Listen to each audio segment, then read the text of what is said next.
Hello everyone and welcome back. तो आज का टॉपिक है हमारे पास क्लास 10th का रिक्रूटमेंट सिलेक्शन एंड ट्रेनिंग, और ये इस चैप्टर का पार्ट फोर्थ वीडियो है। क्लियर? फोर्थ।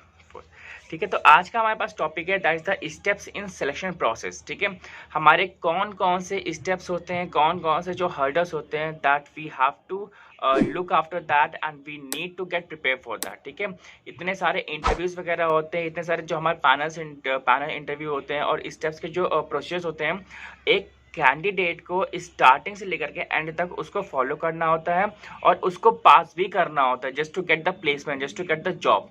ठीक है, तो उन हर्डल्स को कैसे पार करते हैं या कौन कौन से वो हर्डल्स होते हैं वो हम लोग आज की इस वीडियो में पढ़ने वाले हैं। और एक मेन इंपॉर्टेंट बात की, ये जो स्टेप्स इन सिलेक्शन प्रोसेस है ये एग्जामिनेशन पॉइंट ऑफ व्यू से बहुत बहुत इंपॉर्टेंट है। ये पिछले अगर आप अपने 10 ईयर्स उठा करके देखेंगे तो ये क्वेश्चंस आ चुके हैं, 2-3 बार आ चुके हैं। तो एग्जामिनेशन पॉइंट ऑफ व्यू से ये क्वेश्चन जो ये टॉपिक जो है बहुत इंपॉर्टेंट है। तो आइए स्टार्ट करते हैं। So what's the meaning of steps in selection process? ठीक है, इसका मतलब जो सिलेक्शन प्रोसेस होता है हम लोग इतना लंबा क्यों रखते हैं? देखिए, सिंपल सी बात ये है कि जितना जो कैंडिडेट होता है जब भी वो एप्लीकेशन डालता है और जब भी हम लोग उसको इंटरव्यू करते हैं, तो हर एक इंटरव्यू स्टेशन पे या हर एक इंटरव्यू के हर्डल्स पे हम लोग कैंडिडेट से उतना ही ज़्यादा फैमिलियर होते हैं। क्लियर है? हम लोगों को उसके बारे में उतनी ही ज़्यादा नॉलेज मिलती है कि हाँ भैया, ये जो कैंडिडेट है इसके बारे में ये बातें अच्छी हैं, या ये पॉजिटिव पॉइंट्स है, ये नेगेटिव पॉइंट्स है, ये XYZ काम अच्छा कर सकता है या ABC ये काम अच्छा कर सकता है। तो जितनी भी चीज़ें होती हैं, हमारा एक मोटो यही होता है कि कैंडिडेट को कितना हम लोग उसको उसके बारे में जान सकते हैं, कितना हम उस कैंडिडेट को हम लोग जो उसके बारे में जो इन्फॉर्मेशन है वो हम लोग गैदर करें उसी के अकॉर्डिंगली। ठीक है, हम लोग पूछेंगे तो वो खुद बताएगा, चाहे वो उसकी ऑफिशियल लाइफ हो और चाहे वो उसकी वो पर्सनल लाइफ हो। ठीक है, तो हमें कैंडिडेट को इसलिए जितने भी हर्डल्स होते हैं उसको देखना पड़ता है कि क्या वो हमारी कंपनी के लिए या इस जॉब प्रोफाइल के लिए, जिस जॉब के लिए उसको इंटरव्यू किया जा रहा है, क्या वो उसके लिए फिट बैठता भी है कि नहीं बैठता है। क्लियर है? तो सबसे पहला पॉइंट हमारे पास प्रिलिमिनरी इंटरव्यू। ठीक है, as you can see the diagram is running in your screen. तो प्रिलिमिनरी इंटरव्यू का मतलब क्या होता है कि जो सबसे स्टार्टिंग, सबसे इनिशियल कभी जब कैंडिडेट आता है तो उसको बोलते हैं प्रिलिमिनरी इंटरव्यू। मतलब कि ये एक ऐसा इंटरव्यू होता है जहाँ पे आपकी जो बेसिक क्वालिफिकेशंस, बेसिक एक्सपीरियंस वो चेक किया जाता है कि अगर आपके या आपको अंडरग्रेड में इतने परसेंटेज है कि नहीं है, या आपने अंडरग्रेड में कौन सी पढ़ाई की है। जैसे मान लीजिए कभी भी आप MNC में जाएंगे या IT सेक्टर में हो गया, तो IT सेक्टर आपको मांगती है कि भैया आपका जो अंडरग्रेड है उसमें आपके 70 होने चाहिए, और जो आपका जो पोस्ट ग्रेड है उसमें आपके 75 होने चाहिए। तो पोस्ट ग्रेड 75 मांग रही है, लेकिन अगर आपके 75 की जगह अगर 72 होंगे तो आप वैसे ही एलिजिबल नहीं होंगे, क्योंकि कंपनी मांग ही 75 रही है। तो 72 वालों को भी वो अप्लाई नहीं करने देगी। तो वो उसकी एक बेसिक रिक्वायरमेंट्स है। क्लियर है? अब अगर कंपनी मांग रही है भैया IT सेक्टर में आपको कम से कम 3 से 4 साल का एक्सपीरियंस होना मैंडेटरी है, जरूरी है, तो अगर आपके पास 2 साल का भी एक्सपीरियंस है तो वो नहीं लेंगे, because they want the experienced guys. Clear है?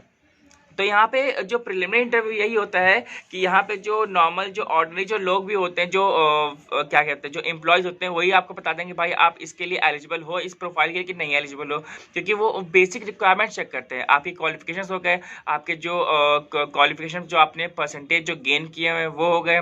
ठीक है, आपकी एकेडमिक्स क्या है, आपका एक्सपीरियंस क्या है, ये जो बेसिक जो चीज़ें हैं, अगर ये आप उस कंपनी के रूल्स में अगर वो अगर मीट नहीं करते हो तो यू आर नॉट एलिजिबल। अच्छा, तो इससे होता क्या है? इससे ये होता है कि जो इंटरव्यू करने वाला होता है उसका भी टाइम बचता है, और जो इंटरव्यूअर होता है, जो इंटरव्यू होता है उसका भी टाइम, दोनों का टाइम बचता है, जो इंटरव्यू ले रहा होता है और जो इंटरव्यू दे रहा होता है।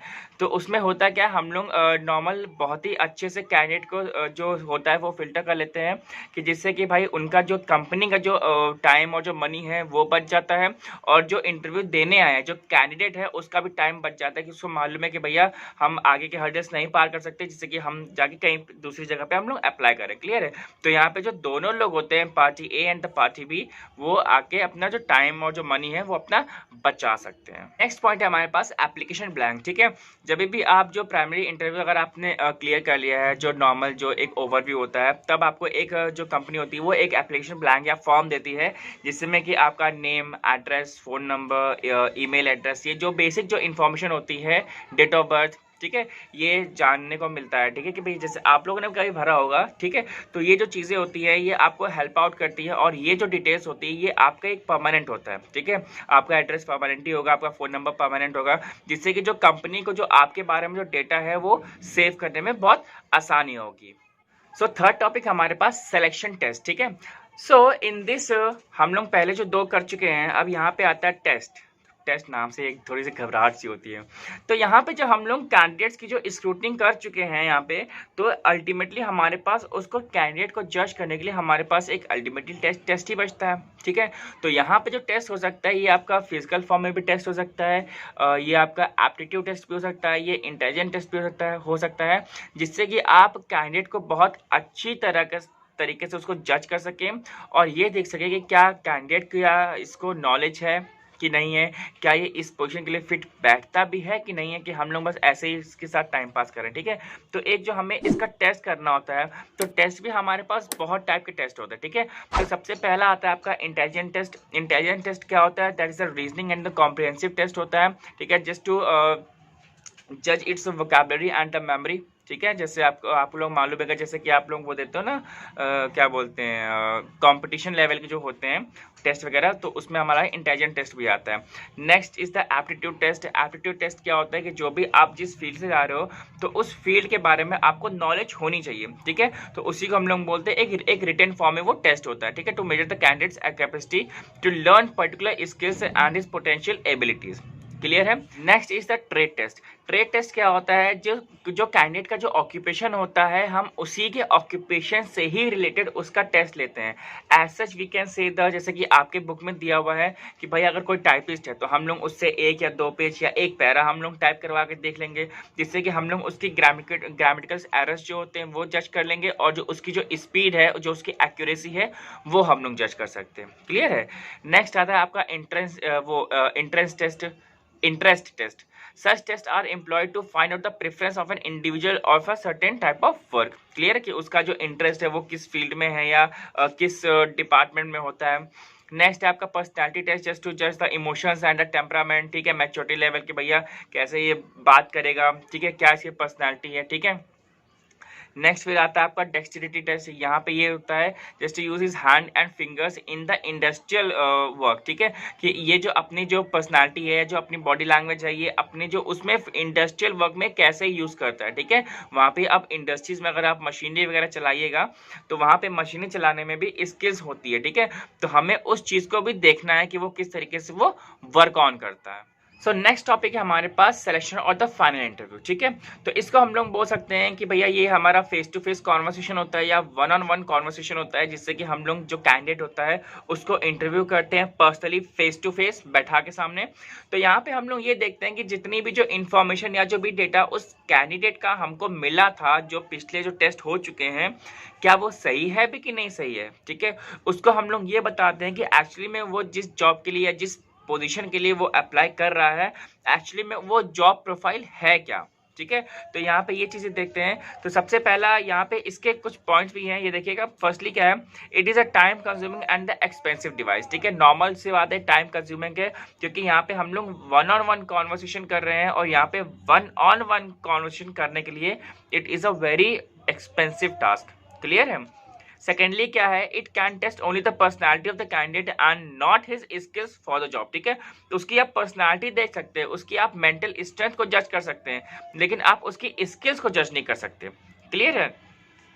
नेक्स्ट है, थर्डली है आपका the interviewer may not be an expert and may fail to extract all the relevant information from the candidate. ठीक है, जो इंटरव्यू कर रहा है वो कोई एक्सपर्ट भी नहीं हो सकता है शायद। ठीक है, तो जितनी इन्फॉर्मेशन उसको कैंडिडेट से निकालनी चाहिए, जो भी रेलेवेंट इन्फॉर्मेशन है, वो शायद वो उसमें सफल ना हो सके। ठीक है, वो सक्सेसफुल ना हो सके, तो यहाँ पे एक डिफेक्ट ये भी हो जाएगा।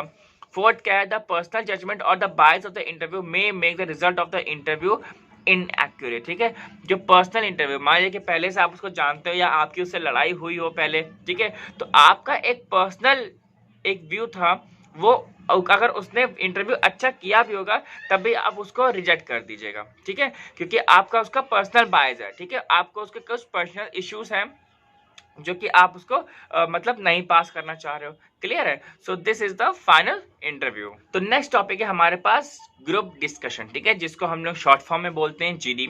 ग्रुप डिस्कशन हमारा कब होता है? तो ग्रुप डिस्कशन हमारा तब होता है जैसे कभी भी आप जब कैंपस ड्राइव होती है, जब कैंपस प्लेसमेंट होता है, जब कॉलेज वगैरह में कंपनीज आती हैं जॉब के लिए, तो वहां पे क्या होता है, अब कंपनी अगर उसको लेकर के जाएगी बच्चों को, ठीक है, अब बच्चे बहुत बड़े नंबर में से हमारे के 500 600 700 बच्चे वहां पे कॉलेज में हैं, अब उनको जॉब के लिए चाहिए, तो वहां पे करवाते क्या है, अब उनके पास इतना टाइम नहीं होता है कि वो रिटन टेस्ट करवाएं, फिर 1-on-1 कॉन्वर्सेशन करें, उसका टेस्ट लें, फिर एप्टीट्यूड टेस्ट लें। तो सिंपल वो लोग करते क्या है, एक जीडी करवा देते हैं। तो जीडी क्या होता है, तो यहाँ पे चीजें होती है कि मान लीजिए 15-20 बच्चे बैठ जाते हैं एक साथ, तो वहाँ पे दे यूज टू जज द ऑल द स्टूडेंट कि भाई साहब किसके अंदर एक लीडरशिप क्वालिटी है, कौन ज्यादा इनिशिएटिव ले रहा है, ठीक है, कौन वो जो एक टाइम लैप्स होता है उसको वो पिकअप करता है और वो अपने पॉइंट को वो वहाँ पे रखता है, ठीक है।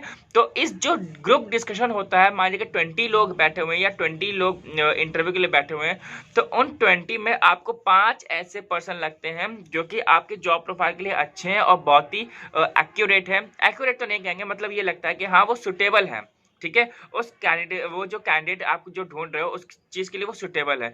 तो ये आपके लिए थोड़ा सा इजी हो जाता है, तो जो कैंडिडेट, जो अच्छे कैंडिडेट होते हैं उनको फिगर आउट करना। क्लियर है? तो ये जो ग्रुप डिस्कशन है ये हमारे लिए एक बहुत ही इफेक्टिव मैनर होता है या इफेक्टिव टूल होता है कि जो एक लार्ज नंबर ऑफ जो पूल ऑफ जो कैंडिडेट जो क्रिएट हो जाता है उनको बहुत ही अच्छे से शॉर्टलिस्ट करना, और फिर उसके बाद शॉर्टलिस्ट करने के बाद उनको फिर आराम से जो हमारा जब प्रोसेस चलता हुआ आ रहा है, फिर उसके बाद सिलेक्शन करना, फिर जो रिटन टेस्ट वगैरह है वो सब वो हम लोग एक छोटे नंबर के साथ कर सकते हैं। अब कहाँ 700 बच्चे इंटरव्यू जो वो जीडी के लिए बैठे हुए थे, अब 700 में से हमारे पास बच्चे कितने, 50 बच्चे या हमारे पास 100 बच्चे बचे, तो उन 100 बच्चों को इंटरव्यू करना ज्यादा आसान है कंपेरेटिवली 700 को। क्लियर है? अब नेक्स्ट पॉइंट है हमारे पास मेडिकल और द फिजिकल एग्जामिनेशन, ठीक है, सब कुछ आपका सिलेक्शन भी हो गया, आपका इंटरव्यू हो गया, आपका एप्टीट्यूड टेस्ट हो गया, तब आपको कंपनी बुलाती है एक मेडिकल चेकअप के लिए, जिससे कि ये देखते हैं कि आपको कोई सीरियस डिसीज तो नहीं है, जिससे कि हमारी कंपनी को फ्यूचर में कुछ प्रॉब्लम हो सके या हम उसको फ्यूचर में कुछ फिर से वही प्लेसमेंट करना पड़ जाए, ठीक है। तो यहाँ पे हम लोग हर एक जो कैंडिडेट होता है उसका हम लोग एक मेडिकल कराते हैं। क्लियर है? नेक्स्ट पॉइंट हमारे पास रेफरेंसेस, ठीक है। रेफरेंसेस क्या होते हैं, जैसे कि आप किसी कंपनी में गए तो वहां पे आपके जो आप पहले जहाँ पे काम करके आए थे आपके वहाँ पे रेफरेंस मांगते हैं, शायद मिनिमम 2 होते हैं या फिर आप 3 भी दे सकते हैं, ठीक है। तो वो जो रेफरेंस होते हैं वो आपके बारे में क्रॉस चेक करते हैं कि आपके पास जो डेटा है जो आप देख रहे हो वो आपके एक्सपीरियंस के बारे में चेक कर सकते हैं कि आपका कैरेक्टर कैसा था, आप किस तरीके से काम करते हैं या जो आपका नेचर कैसा है। तो वो एक क्रॉस चेकिंग करते हैं कि हाँ भैया ये पर्सन अच्छा है कि नहीं है, मतलब हम इसको अपनी कंपनी में हायर कर रहे हैं तो मतलब एक लॉयल बंदा है भी कि नहीं है, ठीक है। तो ये सारी जो इन्फॉर्मेशन होती है वो हमेशा एक कॉन्फिडेंशियल रखी जाती है। और नॉर्मल जो ये जो रेफरेंसेस होते हैं ये अक्सर कैंडिडेट के फेवर में ही होते हैं, बिकॉज उसके जान पहचान के ही होते हैं, तो इसमें ऐसी कोई प्रॉब्लम होती नहीं है। बस ये है कि हाँ आप जिस भी प्रोफाइल में जाइए, किसी भी इंस्टीट्यूशन में आप वर्क करिए, बस वहाँ पे आप अपना जो प्रोफाइल है वो थोड़ा सा अच्छा रखें, जिससे कि ये होता है आपको आगे जॉब मिलने में थोड़ी सी आसानी होती है। अब नेक्स्ट पॉइंट है हमारे पास फाइनल अप्रूवल, ठीक है। इतने सारे टेस्ट करने के बाद, मेडिकल करने के बाद हमारे पास फाइनल अप्रूवल आता है, हमारे पास अब जॉइनिंग लेटर हाथ में होता है। अब हमारे पास उस जॉइनिंग लेटर में ये होता है कि आपको इस स्टेट से आपका जो अपना जो ऑफिस है वो अटेंड करना है, और आपका जो एनुअल CTC है वो डिक्लेयर होता है कि हाँ आपका जो एनुअल CTC है ये इतना है, ठीक है। तो इतने सारे टेस्ट करने के बाद यहाँ पे आपको अपॉइंटमेंट मिल जाता है कि आप आइए और हमारे साथ अब आप काम कर सकते हैं आफ्टर द ट्रेनिंग, ठीक है। Next and final last point हमारे पास दैट इज द प्लेसमेंट, ठीक है। अब यहाँ पे सब कुछ आपके हाथ में, अपॉइंटमेंट लेटर हाथ में, अब आपका यहाँ पे प्लेसमेंट हो चुका है। अब जाएंगे आप वहाँ पे कंपनी में काम करेंगे, जो भी आपको वर्क असाइन होगा या जो भी आपका जो प्रोजेक्ट असाइन होगा आप वो काम करेंगे बहुत ही एफिशिएंट तरीके से। तो this was the all the steps in the included in the selection process, ठीक है। ये कोई देखिए ये जो टॉपिक है ये बहुत ही इंपॉर्टेंट टॉपिक है, लेकिन ये इसमें ज़रूरी नहीं कि जो सीक्वेंस है वही आपका इन्वॉल्व है, सीक्वेंस कोई भी हो सकता है। क्लियर है? और एक चीज़ और कि यहाँ पे जब प्लेसमेंट हो जाता है, हम लोग जब काम कर रहे हैं तो कंपनी हमेशा हमारे क्या कराती है, कंपनी में जो एम्प्लॉयज़ होते हैं उनकी रेगुलर बेसिस पे वो ट्रेनिंग कराती है। ठीक है, ट्रेनिंग जैसे कि ये कि कभी भी कोई अगर वो कुछ नया काम करना चाह रही है, कुछ नए टेक्नोलॉजी के ऊपर वो आना चाह रही है, तो वो पहले अपने एम्प्लॉयज़ की ट्रेनिंग कराती है और फिर ट्रेनिंग के बाद आपको क्या करती है, उस पर वो वर्क असाइन करती है। क्लियर है? तो ये चीज़ें होती है। और कभी भी जो कोई एम्प्लॉय जो होता है वो कभी भी कोई परफेक्ट नहीं होता। ठीक है, हम जो टीचर्स होते हैं उनकी भी ट्रेनिंग होती है।